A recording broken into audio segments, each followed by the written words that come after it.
Ang ina ninyong lahat. Martin Romualdez, Lisa Marcos, Bongbong Marcos.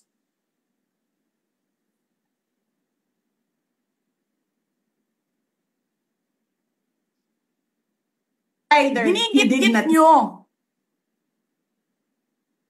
yung mga tao ko dyan sa envelope na yan. Lisa Marcos, naalala mo? Nagpadala ka sa akin ng video? Sinabihan mo ako saan kukunin ang pera. Pinakita mo ang muka ng tao doon sa video message mo. This is